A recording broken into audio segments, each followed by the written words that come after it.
आज आषाढ़ मास के गुप्त नवरात्रि का तीसरा दिन है। गुप्त नवरात्रि के तीसरे दिन माँ ललिता देवी की उपासना की जाती है। इन्हें माँ त्रिपुत्र सुंदरी के नाम से भी जाना जाता है।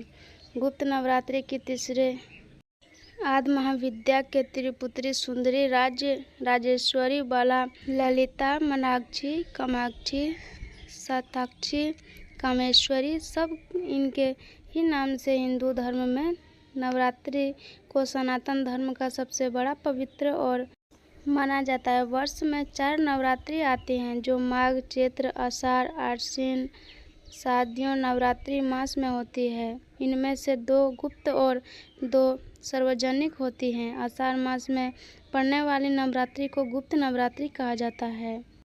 आषाढ़ नवरात्रि को गुप्त नवरात्रि इसलिए कहा जाता है क्योंकि इन 9 दिनों में तंत्र साधना करने वाले लोग माँ भगवती के 10 महाविद्याओं की पूजा और सिद्ध करने के लिए उपासना करते हैं। इस दौरान प्रतिपदा से लेकर नवमी तक माँ दुर्गा के 9 रूपों की पूजा अर्चना की जाती है। गुप्त नवरात्रि में साधक महाविद्याओं के लिए खास साधना करते हैं। कहा जाता है कि गुप्त नवरात्रि में पूजा और मनोकामना जितनी ज़्यादा गोपनीय होगी फल उतना ही सुंदर होगा।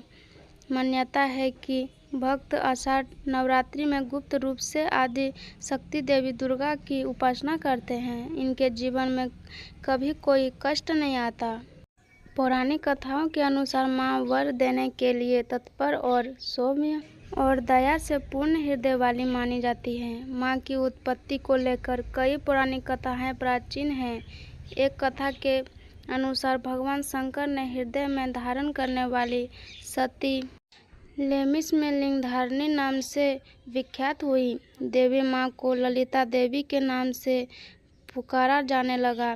एक अन्य कथा के अनुसार देवी की उत्पत्ति उस वक्त हुई जब भगवान द्वारा छोड़े गए चक्र से पाताल लोक समाप्त होने लगा। यह स्थिति देखकर ऋषि मुनि घबरा जाते हैं। पृथ्वी लोक में पानी भरने लगा है। तब ऋषि मुनि माँ ललिता देवी की उपासना करते हैं। उनकी प्रार्थना से प्रसन्न होकर माँ ललिता देवी प्रकट होती हैं और इस विनाशकारी चक्र को रोक देती हैं। फिर सृष्टि को गुप्त नवरात्रि में माँ दुर्गा की पूजा विधिवत पूजा पाठ के साथ आराधना करें। सुबह और संध्या पूजा के समय दुर्गा चालीसा अथवा दुर्गा सत्यापित का पाठ जरूर करें।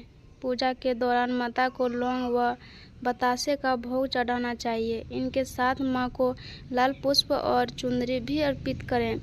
इससे माता जल्दी प्रसन्न हो जाती हैं और आपके ऊपर अपनी कृपा बनाए रखती हैं। माँ त्रिपुत्र सुंदरी को 10 महाविद्याओं में से तीसरी विद्या बताया गया है। कहा जाता है कि माँ त्रिपुत्र सुंदरी तीनों लोकों में सबसे सुंदर और शास्त्रों के अनुसार इन्हें माँ पार्वती की प्रतिनिधित्व करने वाली हैं। माना जाता है इन्हें तांत्रिक पार्वती भी कहा जाता है। माँ त्रिपुत्र सुंदरी सभी कर्मों का बहुत शीघ्र फल प्रदान करने वाली देवी हैं। माँ त्रिपुत्र सुंदरी 16 कलाओं से युक्त हैं और इनकी पूजा करने से सभी कर्मों का बहुत शीघ्र फल प्रदान करती हैं। माँ त्रिपुत्र सुंदरी को यौवन और आकर्षण की देवी माना जाता है। इनका पूजन करने से व्यक्ति को आकर्षण व सौंदर्य की प्राप्ति होती है।